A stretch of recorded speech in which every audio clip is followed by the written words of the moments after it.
સ્વરહીનમ ચ દેવગ્ન નાથહીનમ યથા ગૃહમ. બહુ સરસ વાત કરી છે આપણા શાસ્ત્રોની અંદર.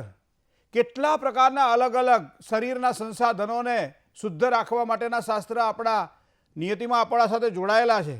એ ચાહે વેદની વાત લઈ લઈએ, પુરાણની વાત લઈ લઈએ, ઉપનિષદની વાત લઈ લઈએ, ગ્રંથોની વાત લઈ લઈએ, આગમ અને નિગમની વાત લઈ લઈએ. મિત્રો, શરીર માધ્યમ ખલું ધર્મ સાધનમ. કદાચ આપણા શાસ્ત્રો એમ કહેતા હોય કે શરીર એ ફક્ત અને ફક્ત તમારા જીવનને આમ કે ઊંચું લાવવા માટે છે. અને એટલા માટે કે 84 લાખ યોનિમાં ફરતો ફરતો જીવ જ્યારે મનુષ્ય યોનિમાં પ્રાપ્ત થાય છે અને ત્યારબાદ મનુષ્ય યોનિ દ્વારા એ પોતે દેવત્વને પ્રાપ્ત કરે છે અને ત્યારબાદ ઉર્ધ્વગતિ એને પ્રાપ્ત થાય છે. પણ લડકપન ખેલ મેં ખોયા, જવાની નીંદ ભર સોયા અને બુઢાપા દેખ કર રોયા. આ શું આપણું જીવન છે? સવારમાં ઉઠ્યા, ખાધું પીધું, મોજ કરી, મોટા થયા, નાનપણની અંદર રમકડાઓને પ્રેમ કર્યો, થોડાક મોટા થયા, પુસ્તકોને પ્રેમ કર્યો, પત્નીને પ્રેમ કર્યો, બાલ્યકાળમાં માતાને પ્રેમ કર્યો. બરાબર, આ બધા પ્રેમોની ભાષા બદલાતી રહેતી હોય છે આપણી. છેવટે વૃદ્ધત્વ આવે ત્યારે પરમાત્માને પ્રેમ કરવાની વાત આવે ત્યારે ઘણી વખત આપણે એમ કહે છે કે અત્યારમાં ભાઈ શું ભગવાનનું ભજન કરો છો, આ શું નાની ઉંમરમાં માળા લઈને બેઠા છો. ભગવાનને ભજવાના ઘણા દાડા છે પણ ખબર નથી પલની અને વાત કેમ કારવી કલની. અને એટલા માટે જ આપણા શાસ્ત્રની અંદર અલગ આજે એ શાખાની વાત કરવી છે આપણે મિત્રો, કે જેના આપણે ઘટમાં ફરે ઘડિયાળ અને કાંડે બાંધીને કાં ફરો. આપણે ગાતા હોઈએ છીએ કે ઘટમાં ફરે ઘડિયાળ અને કાંડે બાંધીને કાં ફરો. પુરુષોત્તમ કહે પ્રાણીયા ઘટ ભીતર જોયા કરો. બાહ્ય દ્રષ્ટિ સમાજનું અને સૃષ્ટિનું દર્શન કરાવશે, આંતરદ્રષ્ટિ ઈશ્વરનું દર્શન કરાવશે. અને એટલા માટે જ્યોતિષની અંદર 9 ગ્રહોની અલગ અલગ પ્રકારની વ્યાખ્યા આપવામાં આવેલી છે. સૂર્યમ શૌર્ય બદેન્દુરુચ પદવી ક્ષણ મંગલમ મંગલમ સદબુદ્ધિશ્ચ બુધો ગુરુશ્ચ ગુરુતા શુક્રમ સુખમ શમશની રાહુર બાહુ બલમ કરોદ વિપુલમ કેતુ કુલસ્યનોતિ નિત્યા પ્રીતિ કરા ભવંતુ ભવતામ સર્વે પ્રસન્ના ગ્રહા.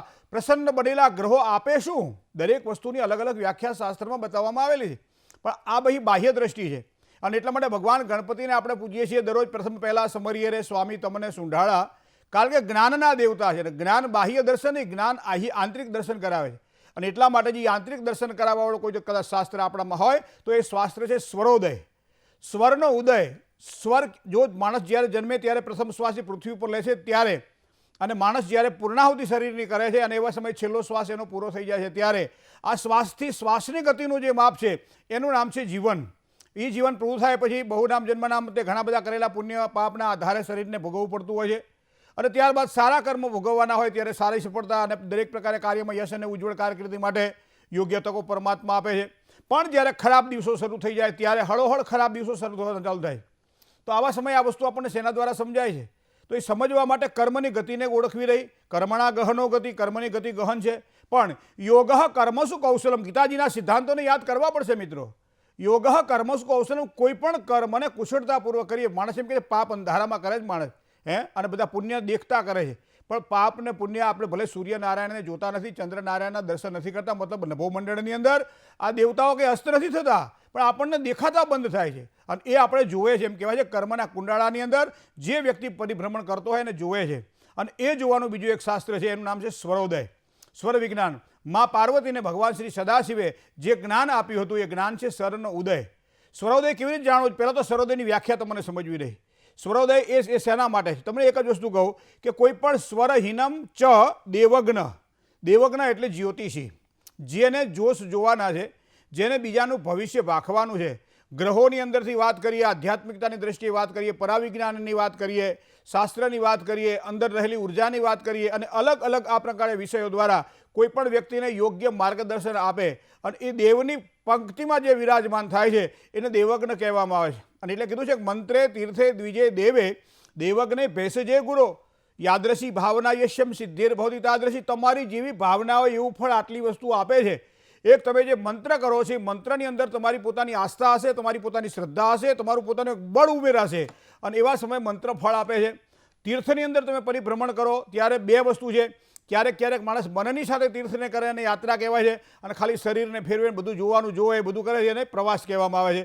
તો એટલે આપણે શબ્દ વાપરીએ યાત્રા, પ્રવાસ. તમે યાત્રા કરી રહ્યા મતલબ મનથી સાથે સંકળાયેલો છે, અને પ્રવાસ કરી રહ્યા છો ફક્ત જોવા માટે બધું જાઓ છો. બરાબર છે? તો આ વસ્તુ છે મંત્રની અંદર. પછી તીર્થની અંદર દ્વિજ દ્વિજ કહેતા બ્રાહ્મણ અને દેવજ્ઞ દેવજ્ઞ કહેતા જ્યોતિષ. તમે જોજો કે મંત્રે તીર્થે દ્વિજે દેવે દેવજ્ઞે ભેષજ ભેષજ એટલે વૈદ્ય વૈદ્ય એટલે ડૉક્ટર. ડૉક્ટરમાં તમારી શ્રદ્ધા, અરે શું ડૉક્ટર દવા આપે તમને જુઓ 3 ટીકડીઓ આપે એટલે માથાનો રોગ મટી જાય, શરીરની પીડા, આ શ્રદ્ધા છે તમારી, 3 ટીકડીનો તમારો વિશ્વાસ છે. અને એ જ પ્રમાણે ભેષજ કહેતા વૈદ્ય તમને જે પ્રમાણે દવા આપે છે અને એ દવાનું સેવન કરતાં ત્યારે જ રોગ મટે છે ત્યારે તમને એની પર શ્રદ્ધા છે.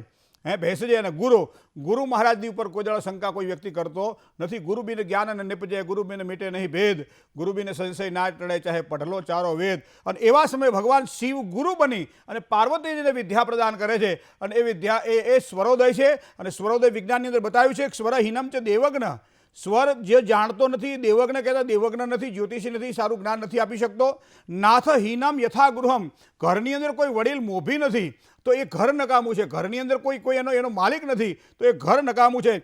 શાસ્ત્ર હીનમ યથા વક્તા, જેની પાસે શાસ્ત્રની સાધના નથી એ વક્તા નકામો, એને વક્તા કહી શકાય પણ એ સાચું અંતરથી જેને બોલવાનું છે, જેને શ્રદ્ધાપૂર્વક બોલવાનું છે, પરમાત્મામાં પ્રીતિ રાખીને બોલવાનું છે, પોતાના શબ્દોના દ્વારા એ ભગવાનનું વર્ણન કરવાનું છે, એ દેવની સાધના કરવાની છે. અને એ સારો એક સાધક જે છે ને એ સારો સંગીતકાર પણ હોઈ શકે. કારણ કે સંગીતની અંદર જેમ શરીરના 7 સ્વર છે ને એમ અહીંયા પણ 7 સૂર છે. સૂર અને સ્વરને સાથે મેળવીને જે સંગીતની સાધના કરે એને આ લોકો ઉપાસના કહે છે. શું કહે છે કે હું આની સાધના કરું છું, એ સંગીત એ સાધના છે મિત્રો. અને જીવન સંગીત તો સૌથી મોટી સાધના છે. તો આ સાધનાની વાત છે. અને શિરોહીનમ છે એ વપુ, શરીર જો આખું જે કહેવાય એ માથું ના હોય તો આખા શરીરનું કોઈ મહત્વ રહેતું નથી. તો આ શાસ્ત્રનું મહત્વ આપણે સમજવું રહ્યું, જેનું નામ છે સ્વરોદય. હવે સ્વર જ્ઞાતાત પરમ ગુહ્યમ, સ્વર જ્ઞાન દ્વારા શું પ્રાપ્ત થાય છે તો ગુહ્યાતિ ગુહ્ય જ્ઞાન જે છે એ સ્વર દ્વારા પ્રાપ્ત થાય છે. ક્યારેક બાહ્ય નેત્રો આપણા એક દિવાલથી બીજી દિવાલની પાછળ રહેલા વ્યક્તિને જોઈ શકતા નથી. આ આપણી એક મર્યાદા આવે. એનો મતલબ બીજી સૃષ્ટિ નથી એવું નથી, પણ આપણી મર્યાદા છે, આપણે જોઈ શકતા નથી. પણ જેને સ્વરોદયની સાધના કરેલી છે એ આગમ નિગમની વાણી દ્વારા એ પોતે ભાખી શકે છે. ઘણા બધા તમે પૂર્વ તમારા આપણા સાધકોને જોજો, ઘણા બધા સંતોને આપણે જોજો, એ આગમ ભાખી દે કે ભાઈ આ સમયે આવું થશે, આ પડીકે પાણી વેચાશે, એ વાત આપણે અત્યારે સાંભળીએ છીએ પણ ઘણા વર્ષો પહેલાં આ વાત થઈ ગયેલી છે. કે ક્યાં શું થશે. ભાગવતજીની અંદર પણ આખું વર્ણન કરવામાં આવેલું છે કે કળિયુગની અંદર આટલી વસ્તુઓ જોવા મળશે. એ વ્યાસજીની આ સ્વર સાધના કદાચ કામ કરતી હશે. અને એવા સમયે આ સ્વર સાધના દ્વારા શાસ્ત્ર જ્ઞાનાત પરમ ગુહ્યમ, શાસ્ત્ર દ્વારા પરમ ગુહ્યને પણ પ્રાપ્ત કરી શકીએ. પણ આપણે તો હવે સંસારી છીએ. સંસારીને સુઈ જોઈએ શું તો કે લક્ષ્મી. તો લક્ષ્મી જોઈએ તો લક્ષ્મીની વાત કરવામાં આવે તો લક્ષ્મીની પ્રાપ્તિ સ્વરમ બલે, સ્વરના બળ દ્વારા તમે સારી લક્ષ્મીની પ્રાપ્તિ કરી શકો છો. સાધના દ્વારા વ્યક્તિ સારી લક્ષ્મી કઈ રીતે પ્રાપ્ત થાય, મંત્રનું કઈ રીતે બળ ઉમેરાય અને એ બળ દ્વારા સ્વર સાધનાથી યંત્ર દ્વારા કઈ રીતે લક્ષ્મીની આપણે સાધના કરી શકીએ છીએ. તમે કામ ખૂણામાંથી નીકળતા હોય તમને મનમાં ક્યારેક એવો વિચાર આવ્યો છે કે આ ખૂણે આ ભાઈ મળે તો, અને પછી તમે જોજો આ વિચાર કરતાં તો પેલો ભાઈ તમને સામે મળે છે, જોવા મળે. તો આ ક્યાંથી આપણને આવ્યું? આ વ્યક્તિની મુલાકાત આ થશે તો, આ વ્યક્તિ આમ કરશે તો આ બધી ઘટમાં ફરનારી ઘડિયાળો આપણને સૂચિત કરતી હોય છે મિત્રો. અને એટલા માટે જ લક્ષ્મી પ્રાપ્તિ માટે પણ અલગ અલગ પ્રકારના તંત્ર મંત્ર અને યંત્ર દ્વારા આપણે સારી સાધના દ્વારા કદાચ જો સિદ્ધિ પ્રાપ્ત કરવું હોય તો એવા સિવાય સ્વરનું જ્ઞાન આપણી પાસે હોવું જરૂરી છે. અને કન્યા સિદ્ધિમ સ્વરમ બલે, માણસને સારું લગ્ન જોઈતું હોય, દાંપત્ય જીવનની સુખાકારી જોઈતી હોય, લગ્ન ન થતા હોય એવા સમયે કોઈ સારા સાધક પાસે જઈને આપણે પૂછીએ લગ્ન ક્યારે થશે, એ કુંડળી જોઈને જેવગ્ન જ્યોતિષી હોય એ કુંડળી જોઈને યોગના બળના આશ્રય, તમારા કુંડળીમાં રહેલા કયા પ્રકારના યોગ છે એના આશ્રય અને ખાસ કરી નાડી શોધનના આશ્રય જોઈ શકે છે કે લગ્ન થશે. કારણ કે જો તમને કોઈ 21-22 ગુણાંક મળી ગયા, 25 ગુણાંક મળી ગયા, નાડી દોષ નથી, રાશિનો મેળ સારો છે, ચંદ્ર સારો છે, મંગળનો કોઈ દોષ નથી, બધી જ રીતે સારું છે, કુંડળી મળે છે, પણ થશે કે કેમ આ પ્રશ્ન પણ આપણને થાય ને. કારણ કે આપણે તો રોજ 5 પણ 4 કુંડળીઓ આપણા હાથમાં આવતી હોય, 7 કુંડળી તો મળતી હોય. તો આ પ્રમાણે 10 કુંડળીઓમાં જો 7 કુંડળી મળતી હોય તો એ હાથે હાથ જોડે લગ્ન થોડા થાય. પણ આવા સમયે કોઈ સ્વર શોધન જે કરનારો જે જ્યોતિષી છે, નાડીશાસ્ત્રનો શોધન છે કરનારો જે જ્યોતિષી છે, એ તમને કહી દે છે કે આની સાથે લગ્ન થશે કે નહીં થાય. 2 વસ્તુ દ્વારા જાણી શકાય છે, એક પ્રશ્ન કુંડળી દ્વારા અને બીજું જાણી શકાય છે સ્વર સાધના દ્વારા. તો એ પ્રમાણે કન્યા પ્રાપ્તિ માટે એટલે કે લક્ષ્મીની પ્રાપ્તિ માટે તો ખરું છે, પણ સાથે સાથે પત્નીના દાંપત્યની સુખાકારી માટે પણ સ્વર જ્ઞાનને જોવું ખૂબ જ જરૂરી છે. અને સ્વરણ દેવતામ સિદ્ધિ, કોઈ પણ દેવતા નથી કહેતા આટલી પૂજા કરીએ, આટલા જપ કરીએ છીએ, આટલા મંત્ર કરીએ છીએ, આટલું દરરોજ હવનમાં આટલું આ કામ કરીએ, તે કામ કરીએ, છતાંય ભગવાન પ્રસન્ન થતા નથી, ભગવાન અમારી સામું જોતા નથી. આ પ્રશ્નો ઘણા બધાને થાય. પણ તમને તમારા સ્વરોદય પર જ્ઞાન છે. કયા સ્વર આવે ત્યારે બેસવું જોઈએ, કયા સ્વર આવે ત્યારે ઉઠવું જોઈએ, કયા સ્વર આવે ત્યારે સાધના કરવી જોઈએ, કયા સ્વર આવે ત્યારે આરામ કરવો જોઈએ. આ સ્વરનું જેને શોધન કરેલું હોય એ વ્યક્તિ જાણી શકે છે કે સ્વર્ણ દેવતામ સિદ્ધિ, સ્વર દ્વારા દેવતાઓને સિદ્ધ કરી શકાય છે, દેવત્વને સિદ્ધ કરી શકાય છે અને એ દ્વારા સારા ફળની પ્રાપ્તિ થાય છે. અને સ્વર ભલે ગમે તે દેશે. અત્યારે તમે જોજો પરદેશ ગમનની અંદર ઘણા બધા પ્રશ્નો આપણને જોવા મળે કે 5 વખત પ્રયત્ન કર્યા, 2 વખત મહેનત કરી, છતાંય પરિણામ મળ્યા નહીં, આપણે રિજેક્ટ થયા. હવે ક્યારે વિઝા મળશે? આવા પ્રશ્નો જ્યારે થાય ને ત્યારે એમ કહે છે કે કોઈ પણ વ્યક્તિને પરદેશ જવાનું હોય, કોઈ પણ આવા તો અસંખ્ય આપણા જીવનની અંદર 42 થી 43 પ્રકારના પ્રશ્નો એવા છે કે જે સ્વર સાધના દ્વારા વ્યક્તિને સારી સિદ્ધિની પ્રાપ્ત થાય છે. અને હા કે નામાં એને ખબર પડે કે અત્યારે ના કરાય, બેહી રહો ભાઈ, વરસતો વરસાદ હોય, જો છત્રી ના હોય અને બહાર નીકળીએ તો પલળવાના ચાન્સ વધારે હોય, એના કરતાં અડધો કલાક બેહી રહીએ, આ થોડુંક વાવાઝોડું શાંત થશે, વરસાદ શાંત થશે, પછી હરવે નીકળીશું અને તો આપણું શરીર સારું નિરોગી રહેશે. એ જ પ્રમાણે અહીંયા સ્વર વિજ્ઞાન દ્વારા હું તમે આ વસ્તુ જાણી શકીએ છીએ. કારણ કે 72 નાડી દ્વારા દેહનું સંચાલન થાય છે. મિત્રો, આ બધી વસ્તુ જે સ્વર જ્ઞાનનો જાણકાર છે ને, જે નાડી શોધનનો જાણકાર છે ને, વૈદ્ય છે ને, વૈદ્ય એ તમારી આંખ જોઈને દવા આપતા, વૈદ્ય તમારા આંગળાના અગ્રભાગની અંદર નખ છે, નખ જોઈને તમને આપતા, હાથની હથેળીઓની પીળાશ જોઈને આપતા, આંખની અંદર નીચેના ભાગની અંદર ઉપરના ભાગમાં કીકી લાગે છે અને એવા સમયે તમારામાં જે કે બ્લડની અંદર જે સર્ક્યુલેશન જે છે એમાં હિમોગ્લોબિન કેટલું છે એમ આમ તમે આમ બંધ કરો અને આમ દેખાડે ધોળું ફક થઈ જાય તો આનું હિમોગ્લોબિન ઓછું છે. આ બધી વસ્તુઓ વૈદ્ય બહુ જ સારી રીતે જાણતા અને નાડી શોધનના જે વૈદ્યો છે એ સારી રીતે સુષુપ્ના કરતા અને એના દ્વારા સારી સ્વાદ પ્રાપ્ત. હવે મૂળ વસ્તુ બાદ આપણે કહી કે 72 નાડી છે અને 72 નાડી દ્વારા આખા શરીરનું સંચાલન થાય છે. હવે આમ સામાન્ય 10 નાડીને પ્રાધાન્ય આપવામાં આવે છે. 10 નાડીનું જે કહે ને કે મધ્ય નાડી, જે મધ્યનો ભાગ જે છે ને એ નાભીનો ભાગ છે અને નાભીની જે ભાગની અંદર વાત છે તો નાભી મધ્યે કંદ ઉપર એક અંકુશ મુદ્રા છે. અંકુશ મુદ્રાની ઉપરના ભાગમાં 10 નાડીઓ જાય છે, નીચેની ભાગમાં 10 નાડીઓ જાય છે. હવે બીજી 2 નાડી આડી જાય છે અને 2 નાડી આમ જે ડાબી જાય છે, 2 બાજુ જમણી જાય છે. આ સ્વર સાધના જાણવાવાળા વ્યક્તિઓ માટે તો ખૂબ જરૂરી છે, કારણ કે આ સ્વર સાધના એ પાર્વતીજીને ભગવાન સદાશિવે આપેલું એક સાધન છે અને એના દ્વારા જો ફળ પ્રાપ્તિ કરવા માટે પ્રયત્ન કરીએ ને, આ નાના કદાચ જે આમ ક્ષુલક પ્રશ્નો પૂછવાવાળાને કદાચ આનો જવાબ ન મળે, પણ આ જેને કામની છે એ તો ખૂબ જ કામની છે, કારણ કે આ તો શાસ્ત્ર છે મિત્રો. ત્યારે એમ કહેવાય છે કે એમાંથી 3 નાડીને મુખ્ય માનવામાં આવે: ઈડા, પીડા અને સુષુમ્ણા. ગરબા જ્યારે આપણે ભજનો જ્યારે ગવાતા હોય ને ત્યારે શું છે, ઈંગલા પિંગલા મત રમણા રે સાધો, ઈંગલા પિંગલા મત રમણા, ઢીંગલા ઢીંગલી મત રમણા રે સાધ. આ બહુ સરસ ભજનો દ્વારા આપણને સાધનાના સ્વરને સમજાવવામાં આવે છે મિત્રો. તો આવા સમયે 3 જ નાડીને આપણે પ્રાધાન્ય આપતા હોય છે. સ્વરને પકડવા માટે જે સુંદર નથી કહેતા હાર્મોનિયમ કયું મેં પછી આપણને પૂછે કે તમે કયા સ્વરમાં ગાશો, તમે કેટલું ગાશો, કાળીમાં ગાશો, ધોળીમાં ગાશો, બીજી કાળીમાં ગાશો, ચોથી કાળીમાં ગાશો, આવું કહે ને.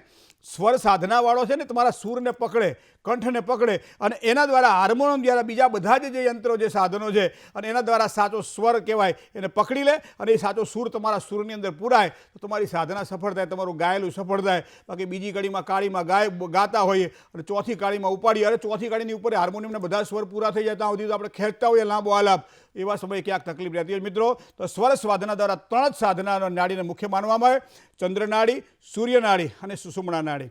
ચંદ્ર નાડી એ મધ્યમ નાડી, અમૃત જેને કહેવામાં આવે છે. એ આપણે કહીએ ને કે ભાઈ કોઈ પણ વ્યક્તિની ઉત્પત્તિ હોય, સ્થિતિ હોય ને લય હોય તો એ પ્રમાણે જે કહેવાય ને ઉત્પત્તિની જે નાડી જે છે ને એ પાછી પિંગલા છે, એને સાધન કરવાની નાડી છે ને એ ઈડા છે અને સામાન્ય લયની નાડી છે એ સુષુમ્ણા છે. તમે સ્વર આ બે ફોયણા જે ચાલતા હોય ને, ડાબુ ફોયણું જે છે ને એની અંદર જે શ્વાસ ચાલતો હોય ને એને ચંદ્ર નાડી કહેવામાં આવે, જમણું ફોયણું ચાલતું હોય એમાં ચાલતો હોય ને એને સૂર્ય નાડી કહેવામાં આવે અને બંને ફોયણા ચાલતા હોય ને એને તમે સુષુમ્ણા નાડી કહી શકો. સવારમાં, બપોરે અને સાંજે, સંધ્યા સમય 3 આવે અને 3 સમય દરમિયાન મોટાભાગે શાંતિથી સાધના કરવાવાળાને આ બે નાડીઓ ચાલતી હોય છે જેને સુષુમ્ણા કહેવાય. એમાં એ સાધના કરે તો સારામાં સારા ફળની પ્રાપ્તિ થાય. કોઈ ઠંડા, શીતળ અને શાંત કામ કરવાના હોય ત્યારે ચંદ્ર નાડીનો આધાર લેવો જોઈએ, કોઈ ઉગ્ર કામ કરવાના હોય ત્યારે સૂર્ય નાડીનો આધાર લેવો જોઈએ. હું તો ગ્રહસ્થીની વાત કરું કે તમને વધારે ગુસ્સો આવતો હોય, ક્રોધ આવતો હોય અને ક્રોધના કારણે પરિણામો બગડતા હોય તો એવા સમયે ચંદ્ર નાડી જો ચાલતી હશે તમને ગુસ્સો નહીં આવે, સૂર્ય નાડી ચાલતી છે તો ગુસ્સો આવશે. બધી નાની વાતો બાબતો છે, પણ સંસારની સાથે સાથે મનને પરમાત્મામાં વાળવું અને એના દ્વારા સાચી સિદ્ધિની પ્રાપ્તિ કરી. નાડી વિશે તો ઘણું બધું બોલી શકાય છે મિત્રો, પણ આટલું તો આપણે ગ્રહસ્થ તરીકે સ્વીકારવું રહ્યું કે ચંદ્ર નાડી આવે ત્યારે બધા શીતળ કામ કરી લેવા. ઉગ્રતા જ્યારે આવતી હોય તો ચંદ્ર નાડી કેવી રીતની સિદ્ધ કરી શકાય, કેવી રીતનું આપણે બપોર જમ્યા પછી ડાબા પડખે ઊંઘીએ, ખબર છે ને કે ડાબા પડખે ઊંઘીએ ને એટલે ચંદ્ર નાડી બંધ થઈ જાય, સૂર્ય નાડી ખુલે, અને સૂર્ય નાડી ખુલે ત્યારે હોજરીમાં રહેલો ખોરાક પચી જાય. એટલે શાસ્ત્રમાં વામ કુક્ષી કહ્યું, જમ્યા પછી થોડી વાર તમે ડાબા પડખે ઊંઘો. આવી નાની નાની બાબતો છે મિત્રો, તો ઘણી બધી બાબતો આપણા જીવનમાં શીખવા જેવી છે. સ્વર સાધના દ્વારા કદાચ જો સ્વર સિદ્ધિની પ્રાપ્તિ જોઈતી હોય, નાડી દ્વારા સાધનાની સિદ્ધિ જોઈતી હોય તો ઘણા બધા ગ્રંથો પણ ઉપલબ્ધ છે, અને ગુરુગત જ્ઞાન પણ આ ખૂબ જ સુગમતાથી આપણને પ્રાપ્ત થાય છે. અને કળિયુગમાં એક નામ આધારા, કળિયુગની અંદર નામ મંત્ર જપથી પણ સાધનાના સૂરો બદલાતા આપણને જોવા મળે, નાડીના સાધનો આપણને બદલાતા જોવા મળે છે. આ તો ચોક્કસ છે. જય ગણેશ. એક ભાઈએ બહુ સરસ પ્રશ્ન પૂછ્યો છે કે શરીરની અંદર નાડી ક્યાં નિવાસ કરે છે અને નાડીના કયા કયા સ્વરથી જોઈ શકાય. મિત્રો, આપણે જ્યારે પૂજા કરતા હોઈએ ને ત્યારે પંડિતો આપણને કે ભગવાનને 5 વખત જમાડો એવો એક ભાવ વ્યક્ત કરીએ, બરાબર. ડાબા હાથને આપણે આડો રાખીએ, જમણા હાથની ગ્રાસ મુદ્રા બનાવીએ અને ભગવાનને આપણે 5 કોડિયા જમાડીએ છીએ. 5 ત્યાં પરમેશ્વર એવું કહેવાય છે. તો આ 5 કોડિયા જમાડીએ તો બ્રાહ્મણ દેવતા શું બોલે છે, બ્રહ્મ દેવતા આપણને ખબર છે. ઓમ પ્રાણાય સ્વાહા, અપાનાય સ્વાહા, વ્યાનાય સ્વાહા, ઉદાનાય સ્વાહા, સમાનાય સ્વાહા. તો આ પ્રમાણે આ 5 પ્રાણ થયા કે નહીં? તો 5 પ્રાણની અંદર પ્રાણ, અપાન, વ્યાન, સમાન અને ઉદાન અને વ્યાન. તો આ 5 પ્રાણની અંદર અલગ અલગ પ્રકારે પ્રાણની વ્યાખ્યા બતાવવામાં આવી છે કે પ્રાણ ક્યારે, આપણે કહીએ ને ભાઈ રંગ મહેલ કે 10 દરવાજે, ન જાને કૌન સી ખિડકી ખુલી થી સૈયા નિકસ ગયે. મહેના, બહુ હિન્દી ફિલ્મનું ગીત છે, પણ આ શરીર શાસ્ત્ર સાથે જોડાયેલું છે. સૈયા નિકસ ગયે મહેના લડી થી, સર કો ઝુકા કે મેં ચૂપસે ખડી થી. તો આ સ્વર્ગનાન છે. તમે જુઓ, પ્રાણવાયુ જે છે એ હૃદયની અંદર નિવાસ કરે. કોઈ પણ આખા શરીરની અંદર કોઈ પણ જગ્યાએ તમે મારો તો વાગે ખરો, પણ માણસ મરી ન જાય. પણ હૃદયની અંદર તમે માણસને ઊભો મારો ને કે હૃદયની અંદર થોડો આઘાત લાગે ને તો એ પ્રાણ ત્યાં વેસેલો છે. એટલે આપણે કહીએ મારા શરીરમાં પ્રાણ છે, એટલા માટે કહેવાય પ્રાણ હૃદયમાં છે. અને એટલે શું કે હૃદય બેસી ગયું, હૃદય બંધ પડી ગયું, હાર્ટ એટેક, આ બધા હૃદયની વાતો આપણે કરતા હોય મોટા ભાગે. એ પ્રાણ નામનો જે વાયુ છે એ હૃદયમાં નિવાસ કરે છે. બીજો આવે અપાન, અપાન એ ગુદામાં નિવાસ કરે છે. વ્યાન, વ્યાન એ શરીરના સંપૂર્ણ આગળ નાડીની અંદર જે નિવાસ કરે છે. ઉદાન જે છે ને, ઉદાન એ કંઠના મધ્યમાં, જેમાં આપણે બોલી શકીએ છીએ, જેના દ્વારા આપણે કોઈ વ્યક્તિને આપણી વાતને સમજાવી શકીએ છીએ, એ ઉદાન છે. અને નાભીની અંદર જે છે ને એ સમાન નામનો વાયુ નિવાસ કરે છે. તો આ 5 પ્રકારના પ્રાણ, 5 પ્રકારના વાયુ છે. હવે તમે જો શરીરના મધ્ય ભાગની અંદર તમને ઈડા જોવા મળશે, શરીરના જમણી મધ્ય ભાગની અંદર ઈડા જોવા મળશે, તમને વામ ભાગની અંદર પિંગલા જોવા મળશે, અને જમણા ભાગની અંદર સુષુમ્ણા જોવા મળશે. આમ તો શું કે જમણા ભાગમાં સૂર્ય, ડાબા ભાગમાં ચંદ્ર અને મધ્યમાં સુષુમ્ણા. તો એ પણ વાત આપણે શાસ્ત્રે સ્વીકારેલી છે. બીજું કે સોમવારથી માંડી અને શનિવાર, રવિવાર સુધી નાડી તમને અલગ અલગ પ્રકાર, તમે જો આપણે ઘોરા કહીએ ને કે ભાઈ અત્યારે આ ચોકડ્યું છે, અત્યારે આ ચોકડ્યું છે, આ ચોકડે શેના માટે? શરીરની અંદર જે પ્રાણ જે છે ને એ પ્રાણને ચાલવાની એક આખી પદ્ધતિ છે. સોમવારે આ પ્રમાણે આ સમય આ ચાલતો હોય, મંગળવારે આ ચાલતો હોય, બુધવારે આ ચાલતો હોય, ગુરુવારે આ ચાલતો હોય, શુક્રવારે આ ચાલતો હોય, આટલા વાગ્યાથી આટલા વાગ્યા સુધી. આ સ્વર જ્ઞાનને જાણવું ખૂબ જ જરૂરી છે, કારણ કે મંત્ર સિદ્ધિના શરીરના સંચાલનમાં નિરોગી રહેવું હોય. ઘણા નથી કહેતા 102 વર્ષના બાપા છે, પણ હજી એ પોતાનું કામ પોતે કરે. શું કામ? કે એને સ્વર સાધના કરેલી છે, અને એના કારણે એને સારા પરિણામોની પ્રાપ્તિ થાય છે. તો આ સ્વર જ્ઞાનના વિજ્ઞાનને એક વખત જો સમજી લેવામાં આવે તો, અને બીજું તમને એક વસ્તુ કે બેઠે બારા ઊભે આવી વાતો પણ જોવા મળે કે તમે જ્યારે બેસો ત્યારે આટલા શ્વાસ ચાલતા હોય, ઊભા થાવ ત્યારે આટલા શ્વાસ ચાલતા હોય, સૂતા હોય ત્યારે આટલા શ્વાસ ચાલતા હોય, અને સૂતા હોય ત્યારે સૌથી વધારે શ્વાસ ચાલતા હોય. જે માણસ વધારે પથારીમાં સૂતો હોતો ને, એટલે છોકરાઓને કાયમ કહીએ કે ભાઈ ભણવા બેસો ને જ્યારે, ત્યારે હુતા વાંચવાનું બંધ કરી દો. શું કામ? કે તમારા શ્વાસોશ્વાસની ક્રિયાઓ વધી જતી જોવા મળે છે, અને એના કારણે તમને યાદ રહેતું નથી. બેસીને વાંચવું જોઈએ, બેસીને વાંચો તો વધારે સારી સફળતાની પ્રાપ્તિ થાય છે. તો આ બધી વસ્તુ આપણે સમજવી રહી. મિત્રો, ગામડામાં રહેતા હોય એમને તો ખબર છે, પણ શહેરમાં રહેતા હોય એમના માટે ખાસ કે ગામડાઓની અંદર જ્યારે કોઈ વાર તહેવાર આવતા હોય, કોઈ પ્રસંગ આવતા હોય, બીજ આવતી હોય, અને એ સમયે મંદિરોમાં ભજન ગવાતા હોય છે, અને એવા સમયે હળવા કંઠે જે ભજનો જે સાંભળે ત્યારે આપણને કંઈક શીખવા મળે. માનવ નડે છે માનવીને મોટો થયા પછી, ચાવી મળે ગુનાઓની જ્ઞાની થયા પછી. અને મેં બીજી એક સરસ પંક્તિ છે, માતા પિતાની ગોદમાં મમતા હતી ઘણી, બદલાઈ ગયો તું પરણીને યૌવન મળ્યા પછી, માનવ નડે છે માનવીને મોટો થયા પછી. એવો જ એક પ્રશ્ન આપણી પાસે આવેલો છે. વાત મારી એ કરવી છે, મારે ગામનું નામ પણ લખ્યું છે, એમનું નામ પણ લખ્યું છે, અને સમય ને તારીખ પણ લખી છે. 1/3/1964 સવારે 5 વાગે. તો એ જે વડાલ ગામ છે જુનાગઢ જિલ્લાનું. હવે એમને પ્રશ્ન લખ્યો છે કે હું છેતરપિંડીનો ભોગ બન્યો છું. તમે બધો માતા પિતાની ગોદમાં મમતા હતી ઘણી, બદલાઈ ગયો તું પરણીને યૌવન મળ્યા પછી આ વાત મને અહીંયા ચરિતાર્થ કરવાની ઈચ્છા થાય. શું કામ ખબર છે કે એક તો કે મારે છેતરપિંડીનો ભોગ બન્યો, મને 20 લાખ રૂપિયા મળવાના હતા એ મળ્યા નથી. એટલે આપણને એમ થાય કે 20 લાખ આના કોણ ખાઈ ગયું હશે. પણ પછી એને વાત કરી કે મારી પૈતૃક સંપત્તિમાં મારી જે જમીન હતી એ જમીન વેચાઈ ગઈ અને મારા માતાને, મારી મધરે 20 વર્ષ પહેલાં બેનના ઘેર આ જમીન વેચી અને 65 લાખ રૂપિયા લઈ અને બેનના ઘેર રહેવા જતી રહી. હવે મને 20 લાખ રૂપિયા આપવાના હતા, હજી સુધી આપ્યા નથી. તો હવે ક્યારે, આ પ્રશ્ન તો જો હવે ક્યારે આપશે? બરાબર. તો હવે માતાનો પ્રેમ જોઈએ છીએ કે સંપત્તિ જોઈએ છીએ? જો માતાનો પ્રેમ જોતો હોય તો દીકરીના કઈ માં એવી હોય કે દીકરીના ઘેર એ જીવન પસાર કરતી હોય. બરાબર. પણ એ પાછો બીજો પ્રશ્ન પાછો કર્યો છે એમને કે મારા માતાને પાછા લાવવા માગું છું, તે આવશે કે કેમ તે મને જણાવશો. પ્રશ્ન તો બહુ સરસ છે, પણ આ વસ્તુ તો સમજવી નહીં મિત્રો. ગ્રહોને, કુંડળીને તો ધ્યાનમાં રાખીએ છીએ, પણ વ્યવહારને પણ ધ્યાનમાં રાખવો પડે. તો એના આધારે જોઈ શકાય. તમારી બીજું સ્થાન છે ને એ શનિનું સ્થાન છે. શનિના સ્થાનને બીજા સ્થાનની અંદર જો જોવા તો સ્થાન વૃદ્ધિ કરો તો શનિ હંમેશા સ્થાનની વૃદ્ધિ કરે છે, પણ સૂર્ય સાથે બનાવી રહેલો સંઘર્ષ યોગ પણ બનાવી રહ્યો છે. સૂર્ય અને શનિનો સંઘર્ષ યોગ બીજા પરિવારના સ્થાનમાં હોવાના કારણે પારિવારિક સંઘર્ષના કારણે કદાચ માતાને પોતાની દીકરીના ઘેર રહેવાનું કદાચ વારો આવ્યો હોય, આવું બની શકે છે. પણ તમારી કુંડળીમાં રહેલો આ સંઘર્ષ યોગ ક્યાંક આવું સૂચિત કરી રહ્યો છે. સંપત્તિનો કારક જે શુક્ર છે એ મીન રાશિમાં ઉચનો બની ગુરુ સાથે જોડાયેલો રાજયોગ બની રહ્યો તૃતીય પરાક્રમ સ્થાનમાં. ક્યારેક વડપણ ભોગ, ક્યારેક મોટા થાવ, ક્યારેક તમારા વિચારોને શુદ્ધ કરો, ક્યારેક થોડુંક એને કહેવાય ને કે તમારી પોતાની મોટી દેખાડો, એનાથી સારી સફળતા મળે. પોતાની જે ત્યાગની ભાવના છે એને દેખાડો તો ન માગે દોડતું આવે. તો આ વસ્તુ માતાનું જે સ્થાન છે એ મંગળનું સ્થાન છે, કારણ કે ચોથું સ્થાન છે, અહીંયા મકર લગ્ન છે. મંગળ કુંડળીમાં કુંભ રાશિની અંદર બીજા સ્થાનમાં બેઠેલો છે, અધિશત્રુ બની. મારે જ્યોતિષની દ્રષ્ટિએ વાત કરી છે મિત્રો, કારણ કે કથા કરવા બેહું તો કલાક થાય. પણ મારે અહીંયા મંગળની ગણપતિ બાપાનો આશ્રય લો. મારી માં ક્યારે પાછી આવશે, હૃદયની ભાવના રાખશો તો ચોક્કસ પૈસા જવા દે હોય તો બધું આવે છે ને જશે. કોઈનું કાયમ રહ્યું નથી ને કોઈનું કાયમ રહેવાનું નથી. પણ જે સુખ છે ન માતું પરદેવતા, માતા જેવો કોઈ જગતમાં દેવ નથી, આવું આપણું શાસ્ત્ર કહ્યું છે. અને એ કોઈ પણ પારિવારિક તમારી સમસ્યા હોઈ શકે. પણ બીજું સ્થાન મંગળનું છે. બીજું સ્થાન જે મંગળ, બીજા સ્થાનમાં બેઠેલો મંગળ એ અહીંયા અસ્તંગત બની રહ્યો છે. તો ગણપતિની ઉપાસના જો તમે કરો અને પછી ગણપતિને યાદ કરો કે પૃથ્વીની પ્રદક્ષિણા કરવાની જગ્યાએ માતા પિતાની પ્રદક્ષિણા કરી અને જે માણસ જગતની અંદર સૌથી પહેલાં પૂજાણા એ ભગવાન ગણપતિને તમે યાદ કરી લો. દર મંગળવાર ભગવાનને મોદકનો પ્રસાદ નિવેદ તરીકે ધરાવો. ગંગ ગણપતયે નમઃ મંત્રનો જાપ કરો અને ત્યારબાદ એવી સારી પ્રાર્થના કરો કે મારા ઘરમાં બધી જ રીતે સુખ શાંતિની મને પ્રાપ્તિ થાય. આજ પણ આ સુખ શાંતિની પ્રાપ્તિ થશે. ગણપતિની જેટલી પૂજા વધારે કરશો એટલી સારી સફળતાની પ્રાપ્તિ થશે.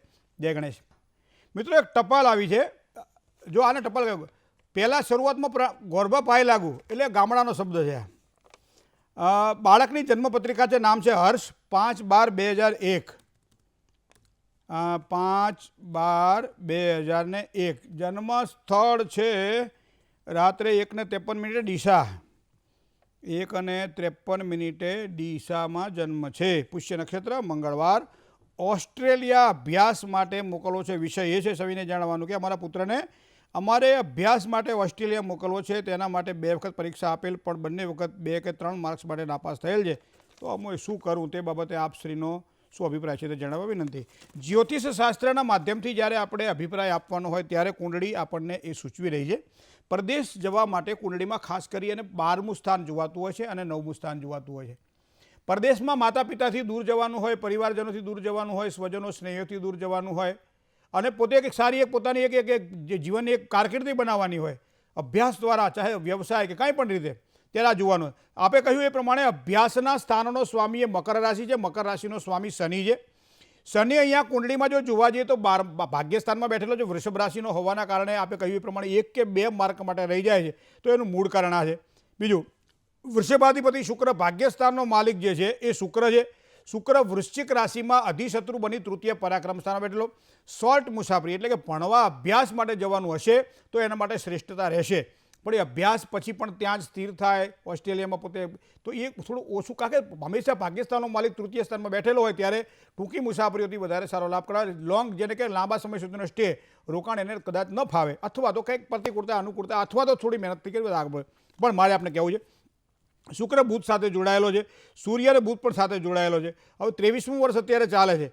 આ વર્ષ દરમિયાન અત્યારે મહાદશા જો જોવા જઈએ તો બુધની મહાદશા ચાલી રહી છે, જે અહીંયા અસ્તંગત બની રહ્યો છે સૂર્ય સાથે વધારે નજીક હોવાના કારણે. અને બુધ માટે ભગવાન શ્રી નારાયણની ઉપાસના, ભગવાન શ્રી હરિની ઉપાસના, વિષ્ણુ ભગવાનની ઉપાસના જો કરવામાં આવે તો અશ્વત્થ સર્વ વૃક્ષાણામ, ભગવાને કીધું દરેક વૃક્ષમાં પોતાના વિભૂતિઓમાં દરેક વૃક્ષમાં હું પીપળો છું, તો પીપળાના થડમાં બેસી અને વિષ્ણુ સહસ્ત્રનો પાઠ કરવામાં આવે. એ રોજ ન થાય તો દર બુધવારે પણ કરવો. ઘીનો દીવો કરી વિષ્ણુ સહસ્ત્રનો પાઠ કરી થોડાક પીપળાના પાન ઉપર તલ સફેદ અને થોડી સાકર મૂકી ભગવાનને પગે લાગવામાં આવે અને પ્રાર્થના કરવામાં આવે તો પ્રાર્થનાથી પરમાત્મા પ્રસન્ન થાય છે અને એના કારણે આપણા સાંસારિક કાર્યોમાં આપણને સફળતા મળે છે. બીજું બુધવારે એકટાણું કરવું જોઈએ, મગ ખાઈને એકટાણું કરતો વધારે સારું. તો આ પ્રમાણે કરવાથી સારા લાભની પ્રાપ્તિ બુધની કૃપાથી પ્રાપ્ત થાય. નજીકના સમયમાં કોઈ મે મહિના પછી પરીક્ષા આપવાની હોય તો મેથી માંડી સપ્ટેમ્બર મહિના સુધીના થોડા યોગ સારા પણ દેખાઈ રહ્યા છે. જય ગણેશ. કોલર મિત્ર સાથે તો વાત કરવી જ રહી. હલો હલો હેલો, જય ગણેશ. જય ગણેશ. હાજી. મારે છે ને મારા દીકરી બારામાં વાત કરવાની હતી. હા એમને છે ને લગ્ન પછીનું આવનારું ભવિષ્ય અને એનો જીવન પાત્ર અને કઈ રાશિ આરે એનું લેણું હશે અને મીન્સ કે કેવું એનું જીવન આપણે લગ્ન પછીનું કેવું રહેશે બધું એમ. બીજું કંઈ પૂછવાનું બાકી રહી ગયું છે? ના, એટલું કહી દે ને. આપણે તો તારીખ તો કયો 30/1/2001. 30/1/2001. બીજું સમય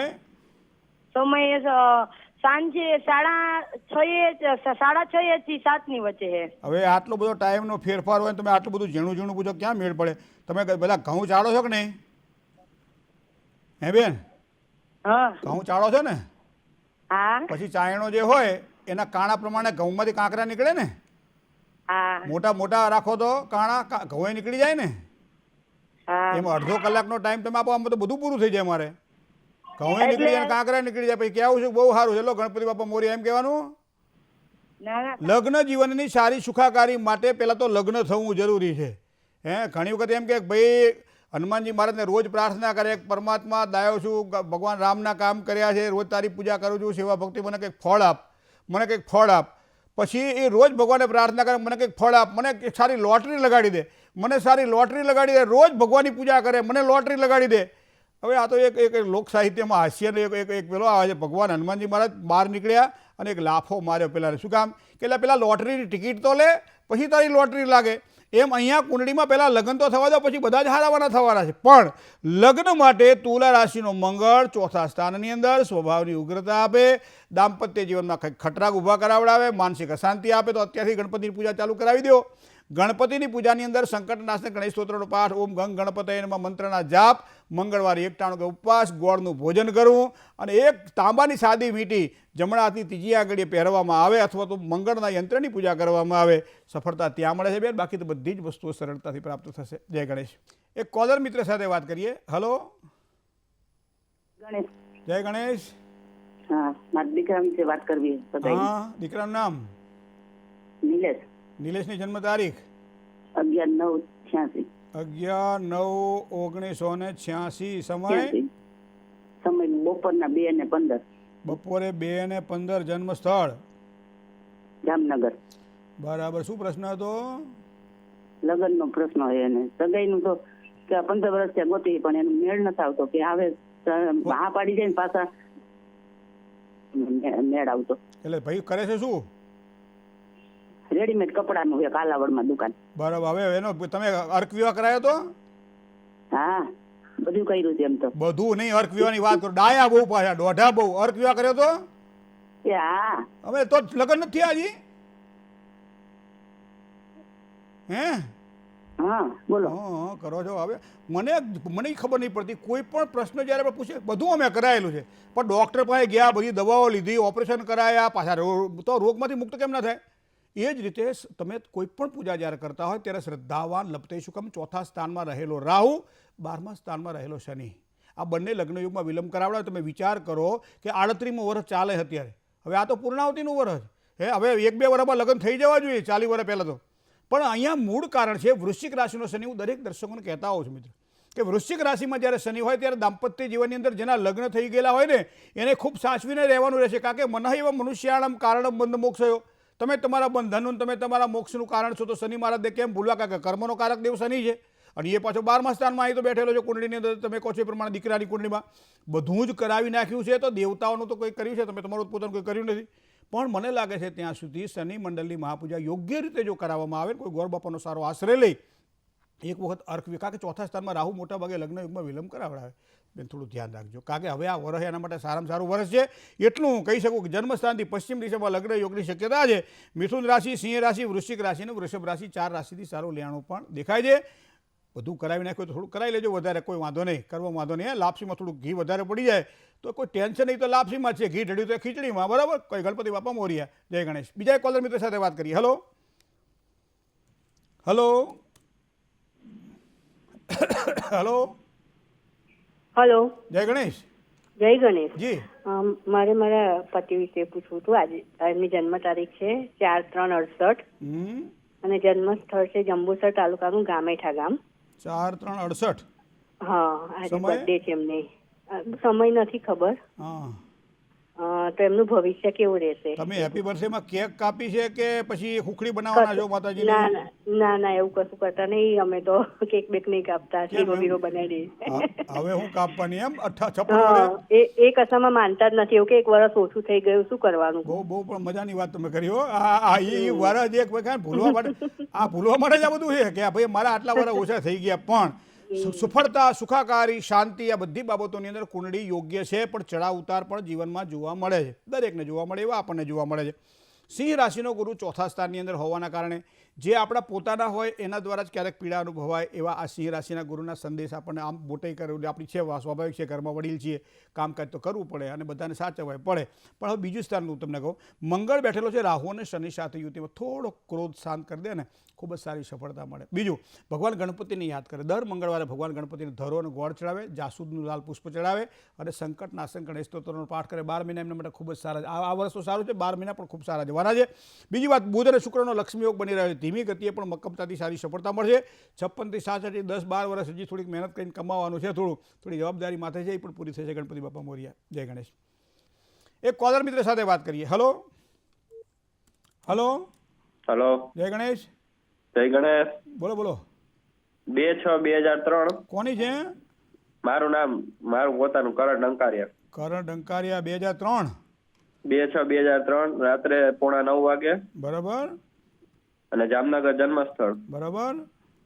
મેં બી મિકેનિકલ કરેલું છે, તો હવે આવનાર પ્રાઇવેટ નોકરીમાં લાભ છે કે સરકારી નોકરીમાં મિકેનિકલ લાભ ક્યારે છે? કર્યું આપે પૂરું? મારે અત્યારે ઇન્ટર્નશિપ ચાલે છે, હમણાં જ પૂરું થયું છે. બરાબર. કારણ કે તમારો જે પૂર્ણ ભાગ્યોદય 23/3/2025 પછી દેખાઈ રહ્યો છે, કારણ કે ત્યાં સુધી ગુરુની મહાદશા ચાલે છે તમારી કુંડલીમાં. ગુરુ કર્ક રાશિમાં હોવા છતાંય એ 8મા સ્થાનમાં બેઠેલો છે. તો એનો મતલબ આ થયો કે હજી તમારી એકાદ વર્ષ ક્યાંક થોડીક મહેનત કરવાની જરૂર રહેશે. વાત આપણે જે સરકારી જોબ માટે અથવા તો પ્રાઇવેટ સેક્ટરમાં કામ કરવાનું, સૂર્ય બેઠેલો છે રાહુ સાથે યુતિમાં 6ઠ્ઠા સ્થાનમાં. પિતૃઓની કૃપાથી તમને સરકારી સારી નોકરી મળે, માતા પિતાના આશીર્વાદથી તમને સરકારી સારી નોકરી મળે, સ્નેહીજનોના સંપર્કથી તમને સારી નોકરી મળે, આવા યોગ દેખાઈ રહ્યા છે. બાકી પ્રાઇવેટ સેક્ટરની અંદર મકર રાશિનો જો કે આમ તમારી કુંડલીમાં ગ્રહો ઘણા બધા સારા છે. મકર રાશિનો મંગળ પાવરફુલ છે, કર્ક રાશિમાં ગુરુ પાવરફુલ છે, બરાબર છે. આમ તો વૃષભ રાશિમાં સૂર્ય પણ રાહુ સાથે ગ્રહણ યોગ કરી રહ્યો છે. આ બધા ગ્રહોને ધ્યાનમાં રાખીએ આપણે તો ગ્રહણ યોગના દોષનું જો નિવારણ થાય તો પ્રયત્ન કરજો. બીજી વસ્તુ એ છે કે 2025ના માર્ચ મહિનાની 23 તારીખ પછી જ્યારે ગુરુ મહારાજ પોતાનું વિષુમતી મહાદશાનું સ્થાન બદલે અને શનિ મહારાજ પ્રવેશ કરે ત્યારે સારી સફળતાની તમને પ્રાપ્તિ થશે. જય ગણેશ. બીજા એક કોલર મિત્ર સાથે વાત કરીએ. હલો હલો હેલો, હાજી, જય ગણેશ. જય ગણેશ. આ મારા બાબા માટે પ્રશ્ન છે. એનું નામ છે મિક છે જી. ને 11/4/2006 સમય છે સવાર 7:15. ને જન્મ સ્થળ છે જામનગર. બરાબર. ને એના અત્યારે 12મું ભણે છે અને કઈ લાઈનમાં સારું છે? ને એને 12મા ધોરણમાં એ જે અભ્યાસ પૂરો થશે આ વર્ષે? હા, આ વર્ષે પૂરું થાય. 18 વર્ષ થયા ને? હા. અહીંયા કુંડળીની અંદર 2 સ્થાન જોવાય છે. અભ્યાસમાં એક અભ્યાસ જે પ્રાઇમરી નોલેજ, એક અભ્યાસ જે ઉચ્ચતર અભ્યાસક્રમ અને એક અભ્યાસ ડિગ્રી. તો અહીંયા એ પ્રમાણે જોવા જઈએ તો સિંહસ્યાધિપતિ સૂર્ય 5મા સ્થાનનો માલિક જે છે એ રાહુ સાથે ગ્રહણ યોગ બનાવીને 12મા સ્થાનમાં બેઠેલો હોવાના કારણે અભ્યાસની અંદર જે અત્યારે તમે પસંદ કરશો ને એ જ આગળ જતાં એને સફળતા કે નિષ્ફળતાનો પાયો બનાવશે. હવે હું તમને એમ કહું, ધન રાશિમાં ભાગ્યસ્થાન છે તો ધન રાશિનો સ્વામી જે ગુરુ છે, તો ગુરુ કુંડળીની અંદર જોવા જઈએ તો કેન્દ્રમાં 7મા સ્થાનમાં બેઠેલો છે. પણ ગુરુના અલગ અલગ ઘણા બધા પેલા વિષયો આવે છે, તો એ પ્રમાણે થોડું ધ્યાનમાં રાખી યોગ્ય રીતે ચયન કરજો, જેના કારણે સારી સફળતા એને મળે. જય ગણેશ. એક કોલર મિત્ર સાથે વાત કરીએ. હલો હલો હા, હું કેશોદથી બોલું. હે કેશોદથી બોલું. જન્મ તારીખ ફટાફટ બોલો. હા, મારા દીકરાની તારીખ છે 17/8/1994. હા, સમય સમય છે 10:45. જન્મ સ્થળ જન્મ સ્થળ છે કેશોદ. શું પ્રશ્ન હતો બેન? હવે એનો પ્રશ્ન એ છે કે ESI કરી કરશે, નોકરીમાં જોઈન્ટ થઈ જાય, થોડોક ટાઈમ રહીને પાછો છૂટો થઈ જાય. કુંભ રાશિનો શનિ 5મા સ્થાનમાં છે, સૂર્યથી દ્રષ્ટિમાં હોવાના કારણે સંઘર્ષ યોગ બનાવી રહ્યો છે. સંઘર્ષ યોગના દોષનું નિવારણ થયો પ્રયત્ન કરવા શુક્રવારે 91 ઉપવાસ કરી કુળદેવીની પૂજા કરશે તો ચોક્કસ એને સારો લાભ થશે. જય ગણેશ.